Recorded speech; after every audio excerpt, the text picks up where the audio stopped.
Melayu Riau. Oke, ikutin aku dalam ya. Cuy.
Nama saya Delvi, saya selaku sekretaris untuk di Gerai Sentra Ekraf Melayu Riau.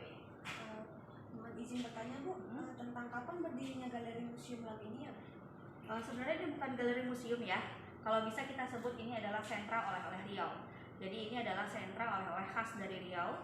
Jadi kalau misalnya ada pengunjung ataupun wisatawan, nggak perlu lagi jauh-jauh ke daerah yang ada di Riau, di kabupaten atau kota yang ada di Riau, tapi di sini sudah mewakili semua. Jadi ini bukan museum. Jadi ini adalah pusat atau gerai oleh-oleh. Jadi untuk yang nonton ini, mungkin ada saudara yang ingin keluar kota atau apa, bisa mencari oleh-oleh khas dari Riau-nya sudah ada di sini. Jadi nggak perlu jauh-jauh lagi, misalnya ke Kampar atau ke Rohil atau ke Rohul. Jadi ini adalah pusatnya oleh-oleh khas dari Riau. Baik. Seperti itu. Dan kan di sini kan bisa kita lihat ya Bu, banyak sekali kan UMKM yang dihasilkan dari sini. Itu bisa cerita sedikit Bu tentang UMKM yang ada di sini? Oke. Kalau kita bicara sentra oleh-oleh ini, itu kita sudah berdiri kurang lebih 1 tahun, tepat di tanggal 3 Juli 2022 kemarin kita tepat 1 tahun. Jadi awalnya berdiri itu kita langsung diresmikan oleh Menteri Pariwisata, yaitu Bapak Sandiaga Uno. Jadi secara virtual, kemudian di bulan Septembernya beliau udah ada kunjungan kerja ke Riau, langsung meresmikan secara resmi di sini, dan itu bisa dilihat di depan tadi ada monumen untuk tanda tangan beliau, itu langsung diresmikan oleh Bapak Sandiaga Uno. Dan kalau kita bicara sentra ini kita di bawah binaannya Pertamina Hulu Rokan dan juga SKK Migas, dan tentunya di bawah bidang awalnya itu adalah di bidang ekonomi kreatif milik Lembaga Adat Melayu Riau. Dan seiring berjalannya waktu, kita terus berkembang dengan mengumpulkan dari kurang lebih seluruh UMKM yang ada di daerah. Kita bisa bergeser ke sini biar kita kayak jauh-jauhan ya, nggak kayak berantem gitu ya. Oke, jadi ini terkumpul kurang lebih hampir ada 600-700 UMKM, tapi yang aktif saat ini dari 12 kabupaten kota yang ada di Riau itu ada kurang lebih 400 UMKM. 400 UMKM itu terdiri dari bidang kuliner, kemudian ada kriya, dan juga ada fashionnya, dalam artian itu adalah kain, baik kain batik dan juga kain tenun. Boleh bertanya lagi Bu? Boleh. Bagaimana tentang perkembangan yang terjadi di galeri ini mulai dari pertama kali dibangun sampai saat ini? Kalau kita bicara perkembangan UMKM itu ya seperti yang diinginkan oleh kedinasan atau menteri sekalipun, itu inginnya UMKM itu lebih go lagi ya. Nah, kalau untuk perkembangan dari awal kita berdiri tepat di tanggal 3 Juli lalu, itu kita pas saat berdirinya itu diresmikan itu tepat PPKM level 3 yang pertama kali. Walaupun dihempas seperti itu, tapi kita tetap jalan. Dan tentunya semakin hari semakin bertambah UMKM-nya. Kenapa dari 800 mungkin ada beberapa yang produksinya tidak terlalu kencang. Jadi lama-lama ada beberapa kurang lebih 400-an UMKM yang benar-benar aktif, yang produknya selalu berkembang. Dan kita pun bukan hanya menerima UMKM saja, kita pun ada memberikan pelatihan, pembinaan terhadap UMKM daerah. Salah satunya itu tepat di bulan Maret, kita ada 2 pelatihan. Yang pertama itu pelatihan membatik dan juga pelatihan menjahit. Pelatihan membatik itu kita ajak ya, kita bawa itu adalah masyarakat yang ada di Bengkalis. Jadi batik Bengkalis kita sebut dengan batik pulau kalau kita beri namanya sekarang. Kemudian kalau yang di Pekanbarunya itu adalah pelatihan menjahit. Berujung ke lanjutannya itu adalah tadi yang seperti dikatakan bahwa ada ibu-ibu kelompok menjahit, itu adalah generasi pertama lah kalau kita bilangnya, itu yang ikut dari pelatihan menjahit yang kita adakan di sini dalam bentuk pembinaan terhadap UMKM dan masyarakat umum yang ada di sekitar kita, seperti itu. Nah, kemudian Bu, tentang tadi membahas tentang motif kain batik itu ada beberapa jenis ya Bu, tentang motif kain tenun Bu. Oke.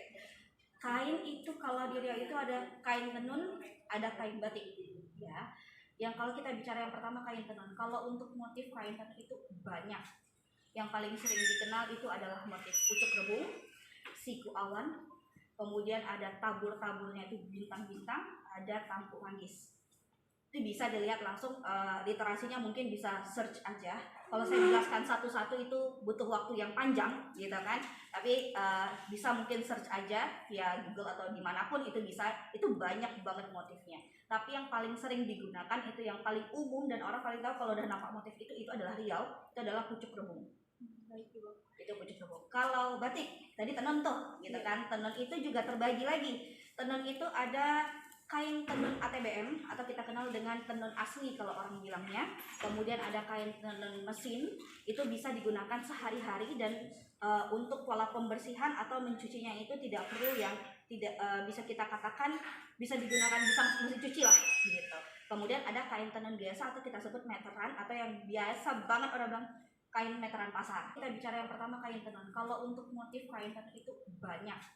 Yang paling sering dikenal itu adalah motif pucuk rebung, siku awan, kemudian ada tabur-taburnya itu bintang-bintang, ada tampuk manggis.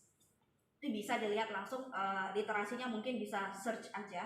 Kalau saya jelaskan satu-satu itu butuh waktu yang panjang gitu kan, tapi bisa mungkin search aja via Google atau dimanapun itu bisa, itu banyak banget motifnya. Tapi yang paling sering digunakan itu yang paling umum dan orang paling tahu kalau udah nampak motif itu adalah Riau, itu adalah pucuk rebung. Baik Ibu. Itu pucuk rebung. Kalau batik tadi tenun tuh gitu kan, tenun itu juga terbagi lagi. Tenun itu ada kain tenun ATBM atau kita kenal dengan tenun asli kalau orang bilangnya. Kemudian ada kain tenun mesin, itu bisa digunakan sehari-hari dan untuk pola pembersihan atau mencucinya itu tidak perlu yang tidak bisa kita katakan bisa digunakan bisa mesin cuci lah gitu.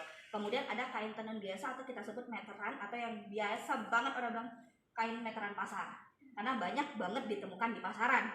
Kalau yang ATM itu masih motif-motif Riau, tentunya itu motif Riau juga, cuma banyak yang bilang karena motif kita masih serumpun sama Palembang, itu bisa dikatakan motifnya hampir sama dengan motif Palembang gitu. Kemudian kita beranjak ke kain batik. Kain batik itu ada beragam lagi, setiap daerah punya ciri khasnya sendiri dari motif-motifnya. Kampar bisa nanti di insert aja picture-nya gitu ya. Kalau untuk di Kampar itu ada namanya batik serunai. Batik serunai itu motifnya adalah motif limau. Karena Kampar banyak limau nih, jadi mereka identiknya dengan itu. Kemudian ada Candi Muara Takusnya juga, cuma kadang ada beberapa yang memesan untuk Candi Muara Takus itu ada beberapa ininya lah, ketentuan-ketentuan kita bisa membuat candi itu di dalam baju gitu kan, untuk dijadikan sebuah baju. Kemudian kita beranjak untuk di infill atau pemilahan. Itu ada motif batik kelapa. Mereka sudah mempatenkan karena mereka banyak hasilnya itu kelapa. Jadi mereka mematenkan motif kelapa itu milik infill atau milik pemilahan. Kita beranjak ke Siak. Siak itu identik banget dengan istana Siaknya. Dan juga jembatan apa sih itu saya lupa namanya. Sultan Latifah. Nah, itu jembatan itu yang mereka jadikan untuk di kain batik mereka. Bisa dilihat nanti di insert aja fotonya ada di sana, itu motif-motifnya seperti apa. Kemudian ada motif semangka, itu hasil dari UMKM batik Dayun. Jadi itu ada semangka dan juga ada pompandu. Kan situ identiknya di situ ya. Kemudian kita lanjut untuk di Pekanbaru. Pekanbaru sendiri itu motifnya masih cukup beragam, tapi tetap Museum ini banyak kita ambil pelajaran-pelajaran mulai dari kebudayaan yang ada di setiap kabupaten yang ada di Provinsi Riau. Mulai dari Kabupaten Rokan Hilir, Rokan Hulu, bahkan Bengkalis juga ada di sini. Tidak hanya itu, bahkan di sini juga terdapat seperti jenis-jenis kain tenun, jenis-jenis kain batik, bahkan kerajinan tangan ataupun oleh-oleh khas daerah yang ada di Provinsi Riau ini. Nah, untuk itu bagi kalian yang sedang berada di Pekanbaru, jangan lupa singgah ya di oleh-oleh khas tradisional Melayu Riau ini. Oke, demikian konten saya. Jangan lupa like, share, dan subscribe. Oke.